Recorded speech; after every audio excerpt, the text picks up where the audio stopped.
Assalamualaikum warahmatullahi wabarakatuh. Bismillahirrahmanirrahim. Amma ba'da.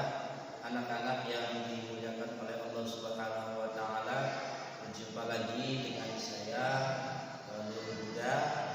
Kali ini kita akan mempelajari pendidikan kewarganegaraan, dan minggu ini atau pertemuan kali ini kita akan sama-sama membahas tentang perwujudan nilai-nilai Pancasila dalam berbagai bidang kehidupan.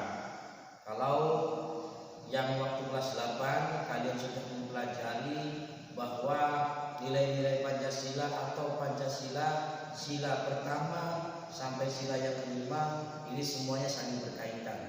Nah, sekarang kita akan mencoba untuk menerapkan atau perwujudan nilai Pancasila dalam berbagai bidang kehidupan itu seperti apa saja.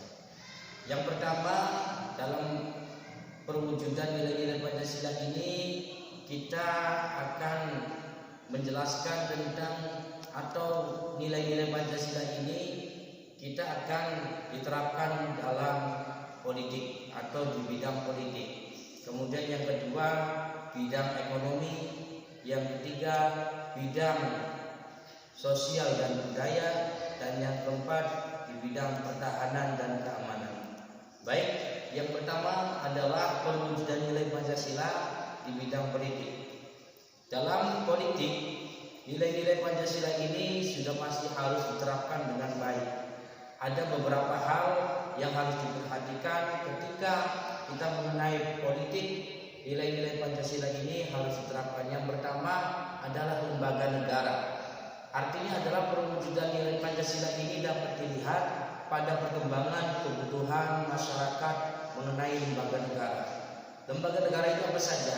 Ya, contoh misalkan seperti MPR, DPR, Mahkamah Agung, Mahkamah Konstitusi, dan lain-lain sebagainya.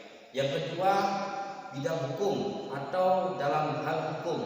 Artinya bahwa nilai-nilai Pancasila ini harus diterapkan dalam hukum yang ada dalam negara Indonesia. Artinya hukum Indonesia ini semuanya berdasarkan dengan Pancasila. Kenapa? Karena Pancasila ini adalah sumber dari segala sumber hukum.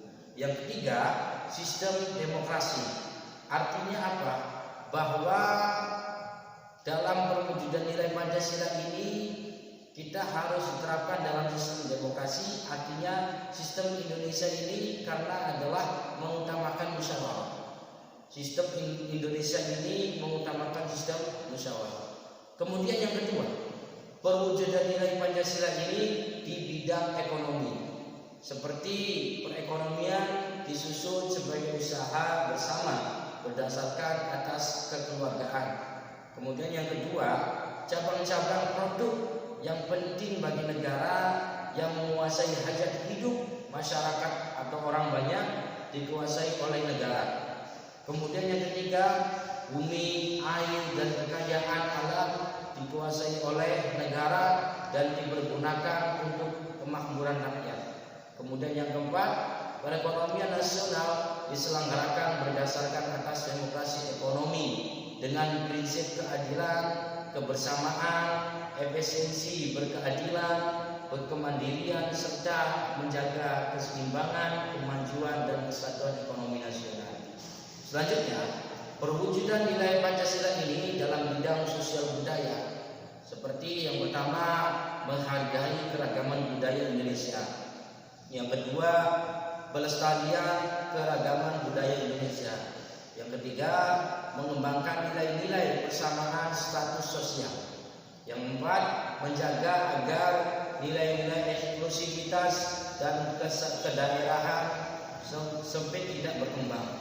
Kemudian yang kelima adalah mengembangkan nilai sosial dan budaya masyarakat menuju modernisasi yang dijiwai Pancasila.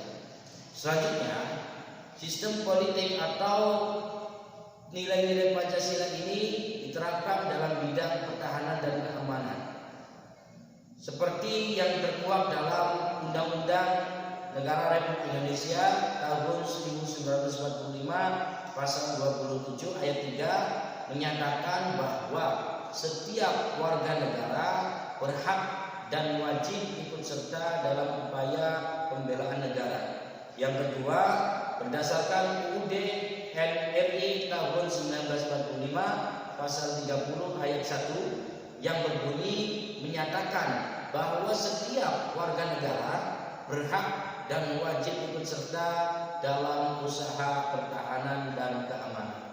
Nah, itulah penerapan nilai-nilai Pancasila dalam kehidupan, diterapkan dalam kehidupan kita sehari-hari di Indonesia.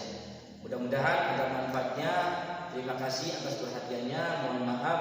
Wabillahi taufiq wal hidayah. Wassalamualaikum warahmatullahi wabarakatuh.